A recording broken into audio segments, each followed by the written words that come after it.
अज्ञात दुनिया।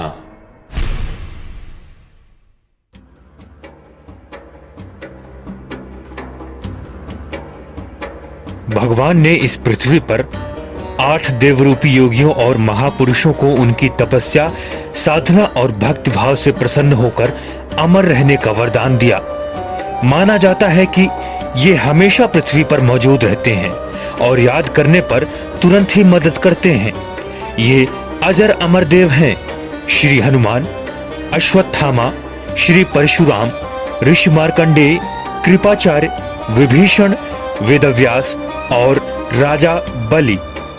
आज हम बात करेंगे अश्वत्थामा की। पूरी जानकारी के लिए वीडियो को अंत तक देखें। मध्य प्रदेश के बुरहानपुर में स्थित असीरगढ़ के किले का संबंध महाभारत काल से बताया जाता है। ये जगह खंडवा जिले के पास है, जो उस समय खांडव क्षेत्र के नाम से जाना जाता था।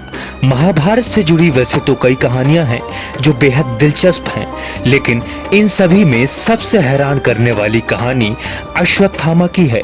गुरु द्रोणाचार्य के पुत्र अश्वत्थामा के बारे में ऐसी मान्यता है कि श्री कृष्ण के एक शाप की वजह से वो आज भी पृथ्वी पर भटक रहे हैं।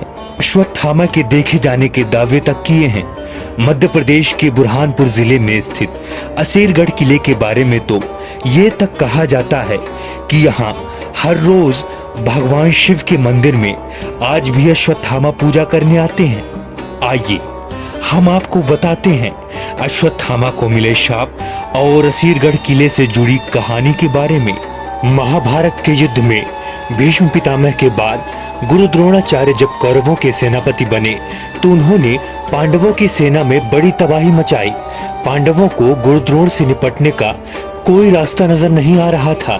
ऐसे में श्री कृष्ण ने युधिष्ठिर को कूटनीति से काम लेने का सुझाव दिया।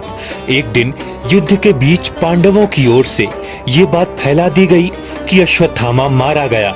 गुरु द्रोण अपने पुत्र से बहुत प्रेम करते थे। उन्हें इस सूचना पर विश्वास नहीं हुआ और उन्होंने इस बारे में युधिष्ठिर से पूछने की ठानी, जो कभी झूठ नहीं बोलते थे। श्री कृष्ण इस बात को जानते थे कि द्रोण जरूर युधिष्ठिर से इस बारे में पूछताछ करेंगे, इसलिए उन्होंने ये योजना बनाई कि अश्वत्थामा के मारे जाने की खबर फैलाने से पहले भीम दरअसल अश्वत्थामा नाम के एक हाथी को मारेंगे। भीम ने ऐसा ही किया। ऐसे में जब द्रोण ने आकर युधिष्ठिर से सवाल किया, क्या सच में अश्वत्थामा मारा गया?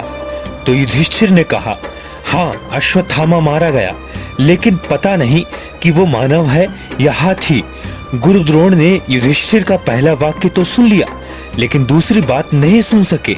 इसके बाद गुरु द्रोण वियोग में अपना हथियार आदि जमीन पर रखकर बैठ गए।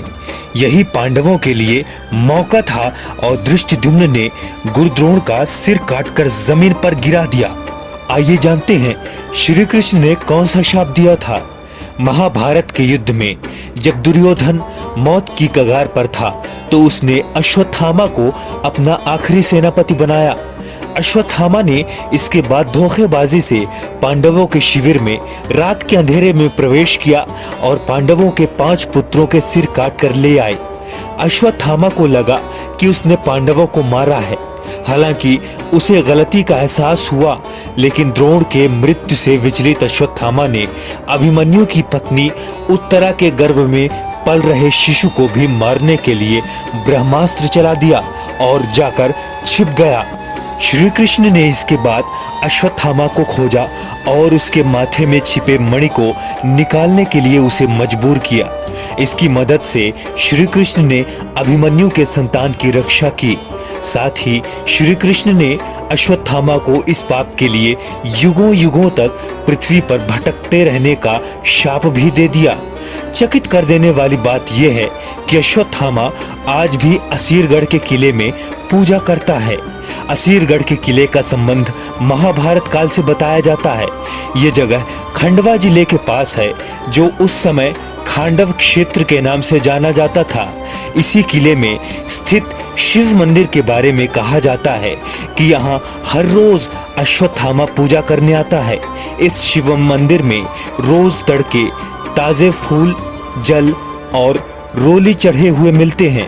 इस शिव मंदिर को गुप्तेश्वर महादेव मंदिर के नाम से भी जाना जाता है। यहाँ के कई स्थानीय और बुजुर्ग लोग बताते हैं कि उनसे अश्वत्थामा ने घाव पर लगाने के लिए हल्दी और तेल की मांग की थी। कई बुजुर्ग ये तक कहते हैं कि जो भी अश्वत्थामा को देख लेता है उसका मानसिक संतुलन बिगड़ जाता है। आज के लिए बस इतना ही। साथियों, अज्ञात दुनिया आपके भरोसे ही चल रहा है। इसे आगे बढ़ाने का काम आपका है और कमेंट में बताते जाएं हम और नया क्या करें।